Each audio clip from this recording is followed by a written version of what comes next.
Hi, welcome this morning to our meditation. And this morning we're going to look at anger. Anger as it's redeemed by the heart energy and how meditation helps in this. So I'm going to just talk a little bit about anger from perhaps a different perspective than we're used to thinking about it. And then we're going to do a lovely meditation. It's a Sufi-based meditation where we meditate on the heart and open the doorway to transmuting negative emotions like anger. Now, anger is one of the many manifestations of fear. So when someone gets angry or when you get angry yourself, it's an indication that something has been triggered in you that is pushing on a fear deep in your unconscious mind, deep in your psyche. And that fear has been triggered, and the reaction that you experience mentally, emotionally, physically is information. Now, we don't usually think of anger as information. We think of it as an emotion we want to avoid at all costs. It tends to be destructive. It's a fire emotion. It comes from the solar plexus chakra, boom, and tends to destruct and not necessarily redeem or improve whatever happened to spark the anger. But if we start to think of anger as information, then it becomes very useful, because it becomes something that we're like, okay, why am I angry? What has happened? What is that sparking in me? What is unhealed in me? Now, it might be that another person's behavior is really disrespectful, and it sparked in you a belief that people should treat each other respectfully. That's fine. Okay. Or it might be something that's more tied to something that's happened in your past, and it provokes or invokes a fear that someone's behavior will cause you harm, or you will have to walk away from some kind of relating to that person because of the way they're behaving. So if we start to look at anger as information, we're owning our own anger. We're not saying you made me angry. We're saying this anger welled up in me. This was my response to something that happened in the world, or something that someone else did or said. So for a start, that thinking of it as information means we own it, because anger is always about us. Yes, other people's behavior and words and things can be quite wrong on a collective moral level, but the anger is specific. You know, one person will react to something and another person won't. And that's why it's specific information for us. And it's telling us what is unhealed, what is unredeemed within us. So if we can deal with the initial energy, so the emotion, the strength, that fire energy, and we've just had the Aries full moon, which is a fire sign, a mind sign, a sign that destroys, maintains, or creates. So in Aries, often in Arians, anger is a lower expression of the Arian energy. And in Aries, we can get situations where anger is sparked. But whenever it's sparked, it's bringing up issues, challenges, things to be healed, to be redeemed. Within relationships with other people, it's showing us what's out of alignment, what's incongruent, where there's not integrity. So the key is to deal with the initial response in your physical body, in your mind, and that is your responsibility. Now, you can choose to lash out defensively and direct that anger energy at the person, the cause, your perceived cause of your response. And usually you'll get a defensive reaction back. And before you know it, you're into a battle back and forth with this horrible fire energy that tends to destroy and unweave the fabric of that relationship. Sometimes useful information comes out of that exchange. People will often say things in anger that they might have kept quiet about, and you suddenly hear some truths. So sometimes that exchange can be useful. Sometimes people will only hear you when you speak with anger. And if you have teenagers, you know that you can say something nicely 20 times and they don't hear you. Say it with a little bit more force and suddenly they're listening. But it depends if you're doing that consciously or not. If it's an unconscious reaction, it doesn't tend to be useful or to build relations or to build understanding. So let's understand a bit more about what we can do. So in the first 10 seconds, that emotional response comes from the amygdala, the limbic system in your brain, deep in your spinal cord, near your spinal cord. And this is the animal survival part of your brain. So this is the part that, fight and flight, stress response, defensive, protection, my life is threatened. And that's why the energy is so intense. That fire energy is there to get you moving, to enable you to fight, to fly, to freeze, whatever you need to do to survive. But if we wait 10 seconds, the initial trigger will come through to the frontal cortex, which is the intelligent, conscious part of our brain, in touch with our conscious mind.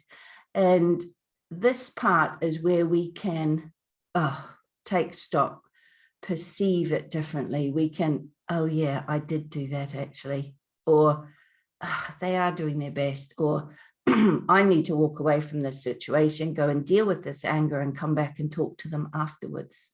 So the response you get if you wait that 10 seconds, and that's why we were always taught count to 10 whenever you're triggered, and then respond, because the response will be coming, it's much more likely to be coming from a higher part of you where you're in touch with your higher self. And you've had time to process the information. In that 10 seconds and even 20, 30 seconds, you will get a flash of understanding of what that anger is about. And many people miss this flash of understanding. It will be presented to you, boom, and you're like, oh, and you may or may not want to look at it, or may not have the courage to look at it. But that's the beauty. And really meditation teaches us, because in meditation, we learn to calm ourselves with the breath. So an angry response, breathe into your belly, breathe deeply, calm yourself down. You also know in meditation, you learn to step back from thoughts and detach and simply observe them. So in this way, you have a chance when you get that angry response to spend 10 seconds pulling yourself back from the anger, to have a look at it, to just observe it, to let it speak to you and tell you what's out of alignment, what needs healing, what is wrong for you. And in this way, you will still feel the anger, you'll still feel the energy. And it might be that you actually use your prefrontal cortex and say, I need some time out. Just let me go and deal with this strong emotion. I want to address this. I want to come and talk about this when I'm feeling calmer, or we need to address this. We can't do this at the moment. I don't want to have an argument with you. That's not going to get us anywhere, but I don't want to leave this. That sort of response. And then you go off and you do whatever you need to do to deal with that energy. And there's yoga you can do. You can go running, you can have a punch bag, you can punch a pillow, you can go and scream, you can go and do whatever you need to do to shift that angry energy. And it is important that you do shift the angry energy in some way. You don't just push it down, damp it down, because it gets stuck in your solar plexus and it stops the flow of energy. And in time will cause depression if enough anger is pushed down till your solar plexus chakra is so congested that your will is dampened, your vitality, your zest is dampened. And that's what depression is from this point of view. The other thing that fire energy of anger does, it gives us the opportunity, because anger is, you could see it as a positive redeeming force. It's a fire. It can be a fire that burns if you direct it in the wrong way, or it can be a fire that transmutes. So that angry energy, if you're dealing with it consciously, if you're observing what's going on in your mind, you're observing what's triggered it, you can see the situation. That energy is what shifts the trigger, the fears in the past that are in your subconscious mind, that are triggering in your solar plexus, in your lower chakras, in your personality vehicle. That energy is what enables it to shift up into the heart. And quite often the gateway, if you like, from the solar plexus to the heart chakra becomes congested and blocked in many people. And that anger clears that and enables you to bring the anger up into the heart, where ultimately through understanding, through insight, through maybe working through it with the other person or on your own, you come to a place of acceptance, eventually forgiveness, and you return to love. And in that way, a fear that was in your solar plexus that life triggered, the energy of anger shifts that up into the heart to be transmuted to love, which was the whole reason you got angry in the first place. It's we don't go through. We're scared of the process. We're scared of anger. We think anger's not very spiritual. We think anger's not useful. It's destructive. It's because we don't understand it.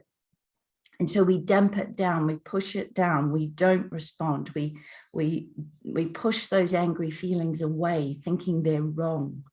They're only wrong if the energy of anger is directed incorrectly, or directed to harm, or directed in a defensive, attacking way. But the actual process of anger is a very healing, transmuting process if you understand it. But all of this requires you to be consciously aware through this process. And sometimes anger, the energy is so intense that it engulfs you like flames, and you're in red rage. You're not consciously aware or present. You're not mindful in those moments. And even if that happens, it's usually for a short time.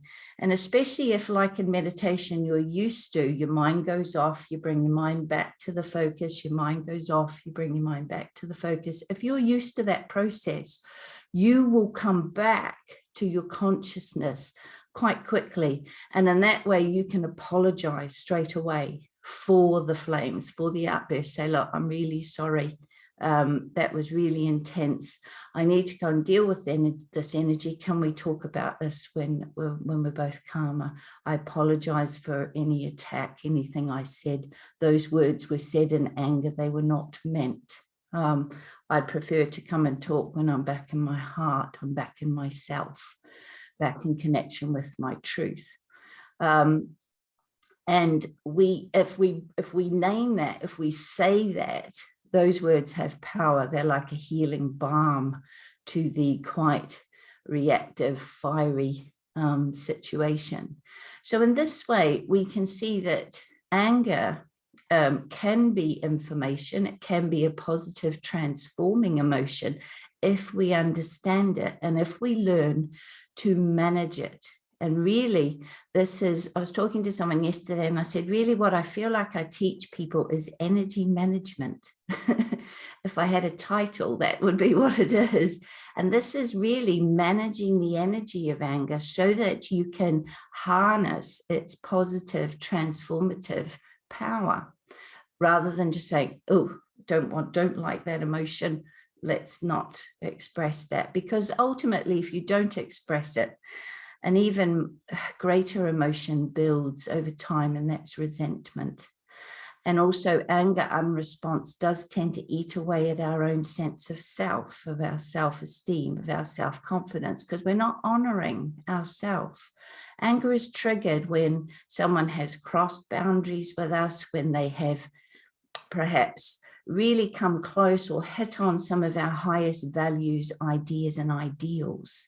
And so they're coming right to the core of us. And so that needs to be looked at, not just, no, I'm not going there, or it will build as resentment, and it will come out later in a far greater explosion than was ever appropriate to the trigger, because all the resentment that was pushed down will come out. And quite often people, if they push anger down for long enough, it can cause a breakdown, because there's a need for a breakthrough. Okay, so it is an emotion that we don't understand, we don't like, but we, I believe that if we understand it and we learn its positive effects and how to manage the energy of anger, how to come back into that conscious mind, that it can serve us, and we can keep that gateway from the solar plexus to the heart open. And really that's the gateway from the personality to the soul. It's the gateway of coordination and integration of our personality. Anger is saying something in your personality is not integrated, is not in alignment, is not coherent. So it's giving us really good information, and we need to choose to listen to that information. And sometimes just going away and writing, like in a spiritual diary, I say to people, just express the anger, stream of consciousness. You can always burn it later. No one needs to see it. Express exactly how you feel. And the first page or so will just be a solar plexus expression of anger. But if you keep writing, just keep writing without any censorship at all, you will find that your higher self starts speaking to you through that writing. And that's the gateway opens, and you start understanding, and you start seeing your part in a conflict. You start seeing that the other person is an imperfect personality, but they are a soul, and they're struggling, and they're work in progress, and they're doing their best. And maybe they're dealing with stuff that you don't know about. Maybe something you did has triggered some really old wounds and traumas within them. And you start to come back to a place of compassion, understanding, and eventually a return to love. And that way the anger it doesn't need to be triggered again, because you have, that which was unhealed in your subconscious is now being healed. So it won't be triggered again because you've done the work. And this is really putting spirituality into practice. So meditation, what meditation does for us is it gives us that capacity to step back from thoughts in our mind, to observe what's going on, to stay consciously aware rather than being caught up in the thoughts of the ego, being caught up of the thoughts that run through our mind. And that capacity to discriminate, to detach, to step back in your mind and see things is the capacity to stay conscious. It's going to make it much easier to come into the frontal cortex, to wait that 10 seconds, knowing that your response in the first 10 seconds is never going to be positive or build relationships. It's going to be destructive. So just, even if you just breathe deeply and count to 10 before you respond, even if you don't send that email, you might write it, express it, but don't send it. Okay, the email you want to send in response, write it, put it as a draft, get the energy out, but don't send it till you've spent time with your higher self and your frontal cortex and in touch with the higher aspect of you, because you might decide, actually, I'm not going to send that email. I needed to write it. Writing it did me good. Sending it will do harm. And that's the same. You might not make that phone call. You might not answer that. You might just, I just need time. Just take a time out, whatever's needed. And that's what meditation gives you the capacity to do, because you are disciplining your mind, and you're also disciplining your mind to step back from your emotions and your mind to not be, so that you don't drown in those emotions, so that you have that perspective, that higher perspective that comes through the mind. So that's what I wanted to share today. I'll give you lots to think about. But what I want to do now is I want to go into meditation. And like I say, I want to do this lovely Sufi meditation that I was introduced to many years ago. And it's very simple. I'll guide you into the meditation as I normally do. And then the directive is simply meditate on the heart. And that's all the directive is. And I will give you an exercise to open the heart chakra and then just let you go into your heart and let your heart speak. Because the language of the heart, the language I'm speaking now is the language of the mind. Okay, words are the language of the mind. The language of the heart is far different and in many ways much more profound. The understandings that come from just meditating in the heart and the peace that comes is unbelievable. So it's a real gift, this one. I think you will enjoy it. So get yourself comfortable. You want your spine upright without being rigid. Feet on the floor. If you've got your feet on the floor, uncross them. You can sit cross-legged if you want to. But if you're sitting in the chair, best that you don't cross your feet. Just take a nice deep breath in and lift your shoulders. And as you breathe out, just let them come down. And just stimulate the vagus nerve so that we can relax. And again, and we're just letting go everything I've just talked about. All the wisdom will be there for you when you need it. Play. Now gently close your eyes, rest your hands in your lap. And I'm going to start by connecting, grounding your energy to the earth. So I want you to imagine that you're sending energy down through your feet or through the base of your spine or both, down into the earth under the building in which you are.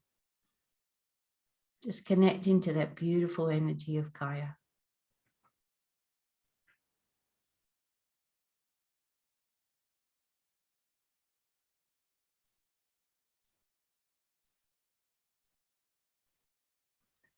And now I want to bring you into an awareness of this present moment. So come into an awareness of your body. Just be aware of your body sitting on the chair.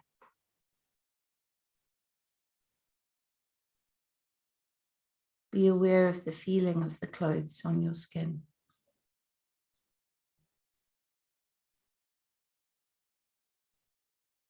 Be aware of, excuse me, the air in the room.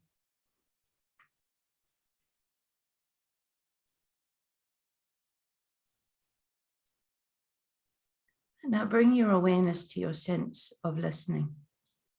And just allow sounds to come to you and feel like you're listening with your whole being.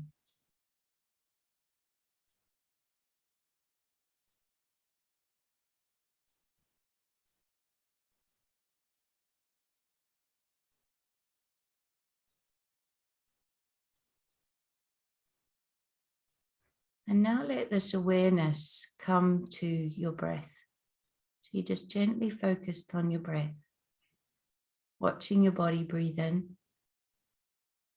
watching your body breathe out.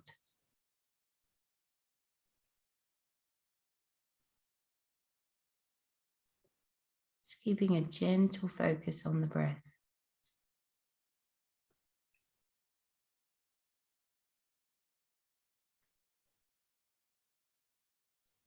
With each breath, I want you to allow the breath to go a little deeper,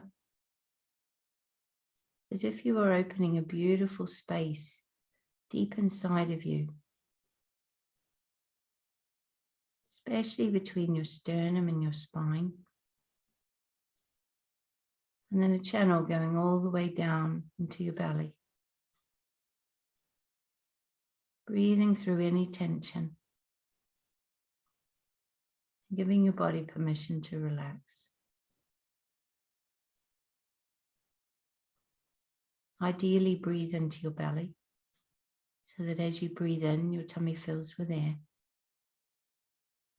As you breathe out, it gently comes back towards your spine, releasing the air. Just find your own rhythm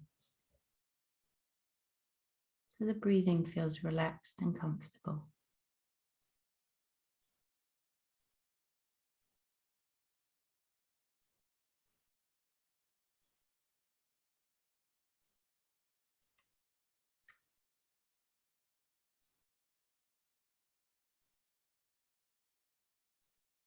Now just let your mind rest gently on the breath.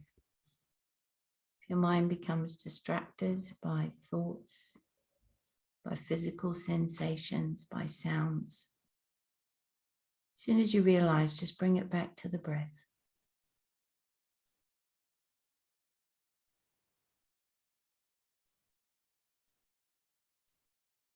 And bring it back with loving kindness. No criticism or judgment. Just gently returning to the breath.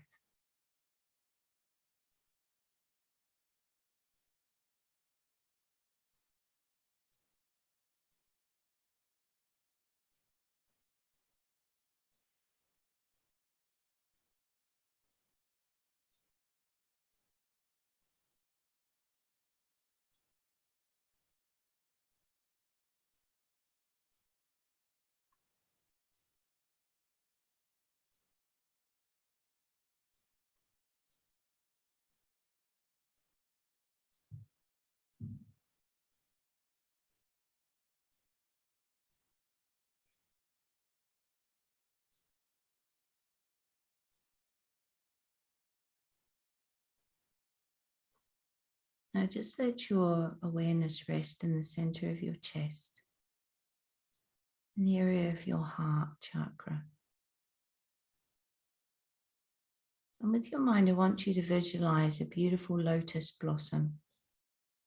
And it's closed in a bud. It can be white, cerise pink, yellow. And as you breathe, I want you to see this beautiful lotus blossom start to open. And you feel an expansive feeling in the center of your chest as this flower opens to reveal perfectly formed petals of vivid color and wonderful energy.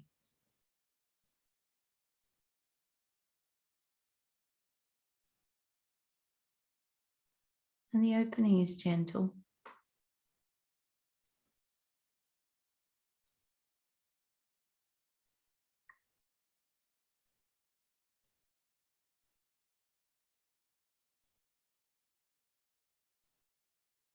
And now I'm going to invite you to simply meditate on the heart, returning to this whenever your mind wanders, and allowing yourself to go deep into this meditation of the heart.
If you find that your mind is busy and wanders,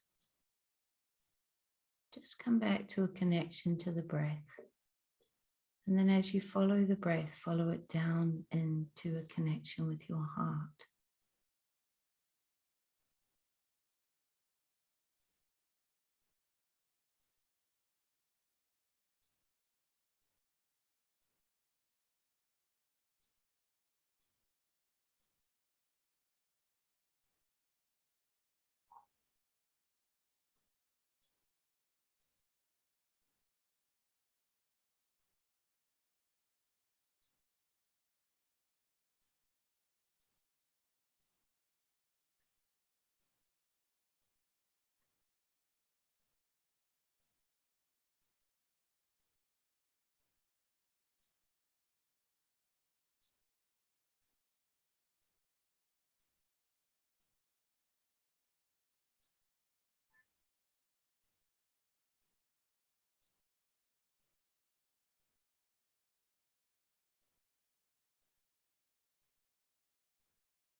Now gently release the focus on your heart, but allowing the loving energy to remain. And just start to come back into an awareness of your physical body, moving and stretching, but just keeping your eyes closed for a few more moments.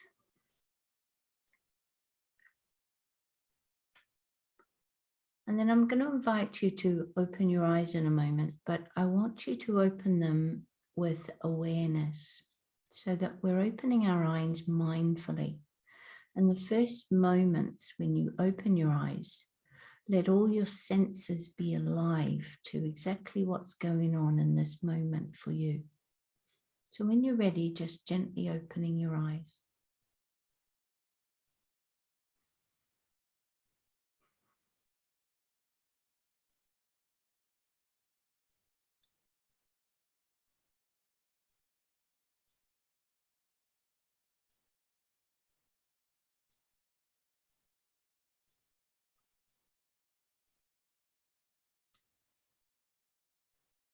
And when you open your eyes out of meditation in this way, in those first few moments before thoughts kick in, you are experiencing the world as a soul, and that wonderful feeling you have is the feeling of connection, and that is love.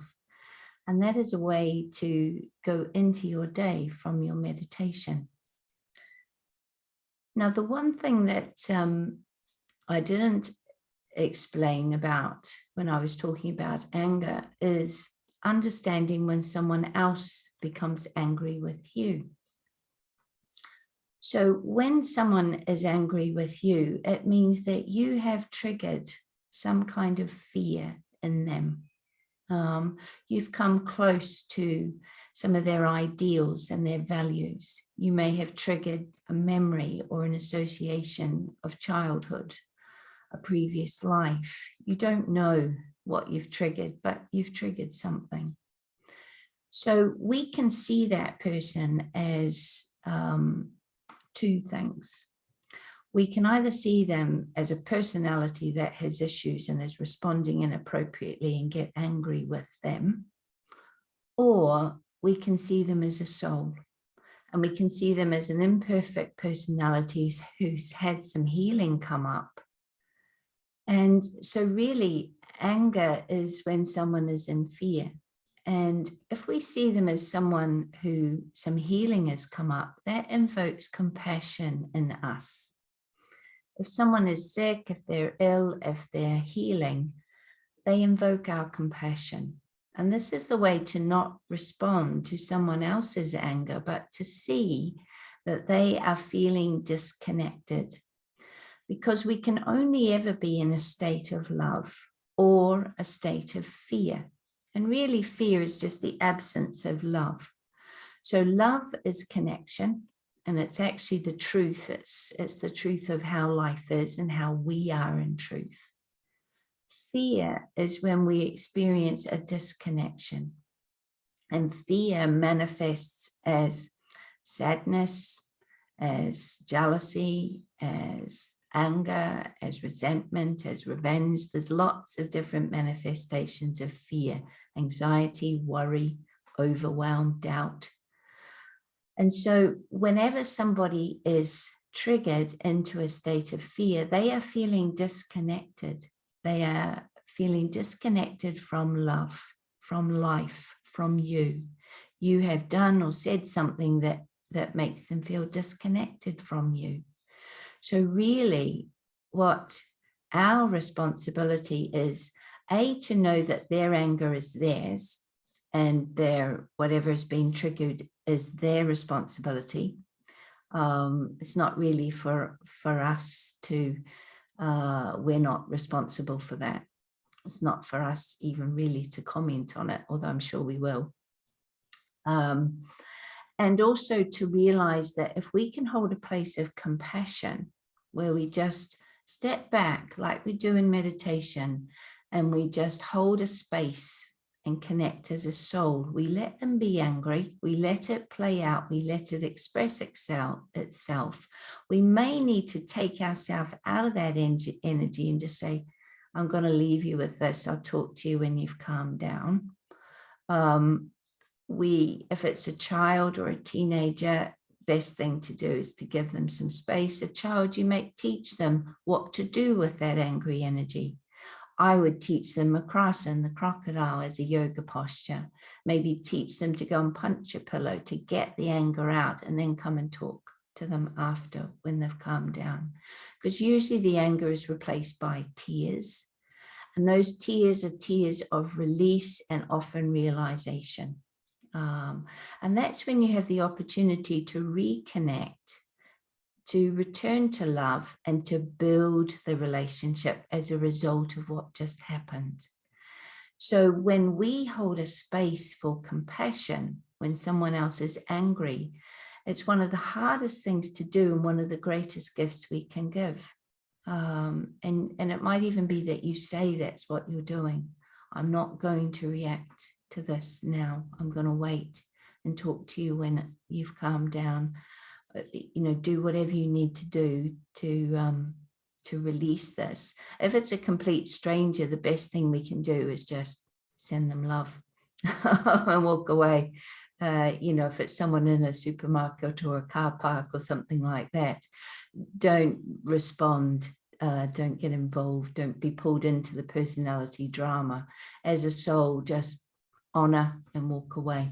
And that will help them to see their response more clearly, and to choose whether to deal with it or not, to continue being an angry person, and the next person who triggers them will trigger them again, and they wind up an angry personality. So it's just understanding the nature and not being scared of anger. And that's, I think, many of us have had bad experiences with the power and force of anger coming from another person or welling up in ourselves. And it can be destructive. It can be extremely destructive.